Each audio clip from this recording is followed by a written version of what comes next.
Coming up on today's episode of Airborne Unlimited, Bob Hoover to be honored at the Udvar-Hazy Center. The U.S. Air Force won't meet the ADS-B Out 2020 mandates. Could there be another new design from Boeing?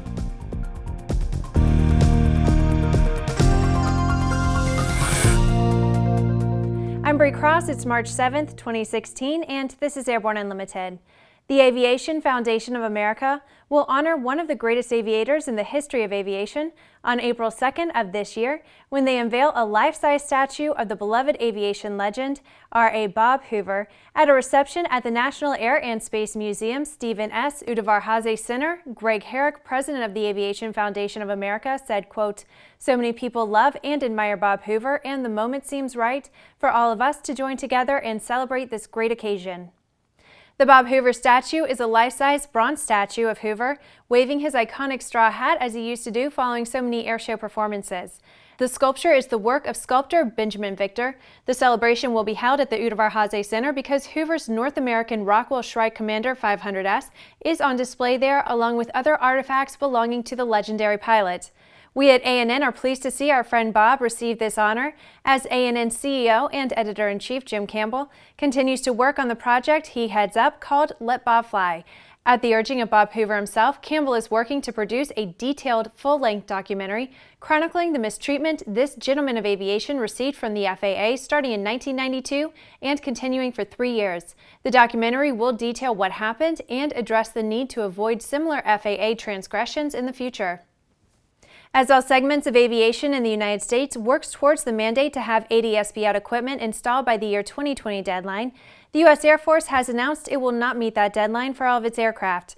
Lieutenant General Mike Holmes, Air Force Deputy Chief of Staff for Strategic Plans and Requirements, told lawmakers that because transport and mobility aircraft most often operate in high-density traffic areas of the National Airspace System, they would be given priority for ADS-B compliance, according to military.com. Holmes said the first aircraft to be upgraded will be the Air Force's C-130 Hercules airplanes, but added that all of those will not be converted by the 2020 deadline. He also said there might not be a cost-effective solution to equipping airplanes like the F-22. Holmes said that the earliest he foresees the USAF meeting the mandate is 2028. After the break, Boeing mulls over a new aircraft. Concorde's recombinant gas RG series sealed battery technology produces a high-performance battery with the advantages of being pre-tested and fully charged at the factory.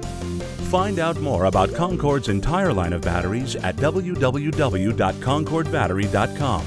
Concorde, the heart of your aircraft.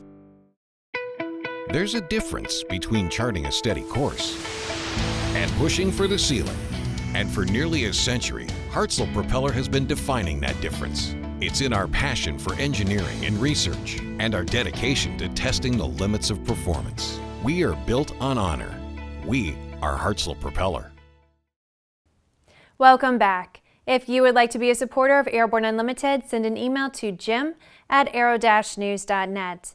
Boeing is reportedly looking into the feasibility of creating a new airplane class that would fall between its current single-aisle and wide-body aircraft, but Randy Tenseth, Boeing's corporate VP for marketing, said that the idea faces several hurdles. The online news site, Business Etc., reports that Tenseth floated the idea at the International Society of Transport Trading America's Air Financing Conference. He said that the mid-market aircraft would fill a demand for airplanes that would seat fewer passengers but be capable of traveling long distances. Tenseth said that Boeing's options are to design a clean sheet airplane, modify an existing design to fit the category, or scrap the idea entirely.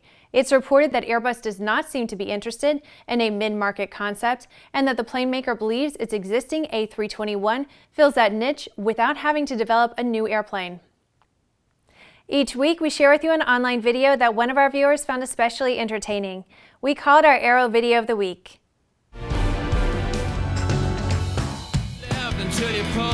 Final liftoff of Atlanta. Fine.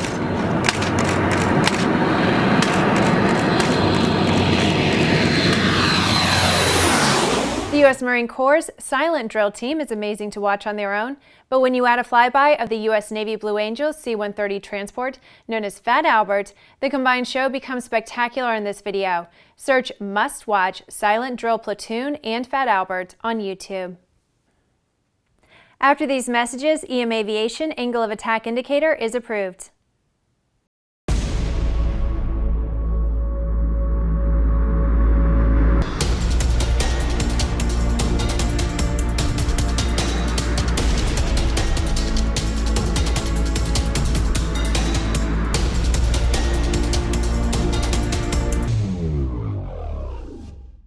Redbird Flight Simulations is dedicated to revolutionizing flight training by designing, manufacturing, and delivering affordable and innovative flight training technologies. Each Redbird device is designed to enhance the training experience for pilots of all levels, from student to ATP.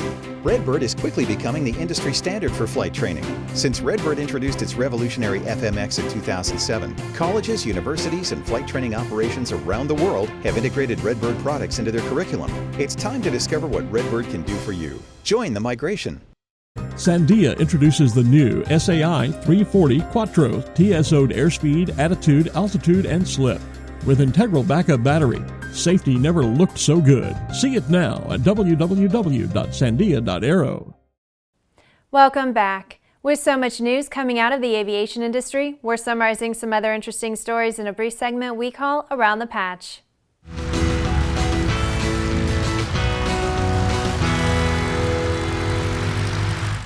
EM Aviation has introduced their ASTM and FAA-compliant angle of attack indicator that automatically corrects for up to 5 flap positions.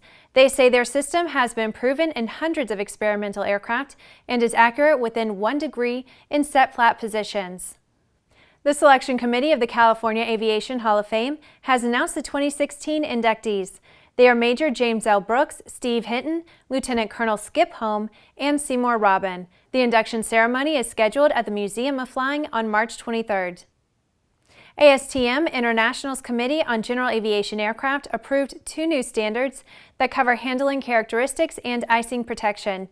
The standards are part of the committee's efforts to generate a set of industry standards that help with compliance to certification regulations. Rolls-Royce and Enstrom Helicopter Corporation have signed a new agreement to provide Rolls-Royce M250 engines for the Enstrom 480B helicopter. The 5-seat aircraft can serve as a military trainer and is suited for law enforcement, emergency medical use, and private and commercial operation. The University of California at San Diego has announced the launch of Sally Ride Science at UC San Diego. The slate of summer workshops in science, technology, engineering, art, and math are aimed at young women in middle school and high school. Well, that's the trip around the patch. Now let's move on to the rest of the news. The Kansas Aviation Museum is in serious financial straits, and the city and community should come to its aid. That is the position of the editorial board of the Wichita Eagle in an op-ed piece published Monday.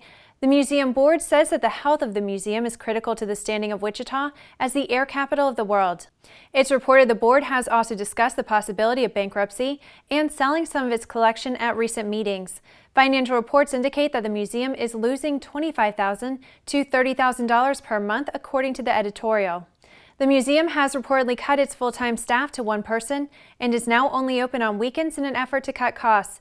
The paper says that the museum needs decisive leadership by its board and strong support from City Hall and the community to assure its continued operations. Well, that's our program for today. Remember to get comprehensive real-time 24/7 coverage of the latest aviation and aerospace stories anytime at aero-news.net. Remember that Airborne Unlimited is streamed daily Monday through Friday with additional breaking news bulletins for important stories that fall outside of our normal deadlines. Please join us in a growing roster of over 100 outstanding industry associations and organizations every weekday for the best in aviation and aerospace news from the staff of the Aero-News Network, the aviation world's most comprehensive news and information resource.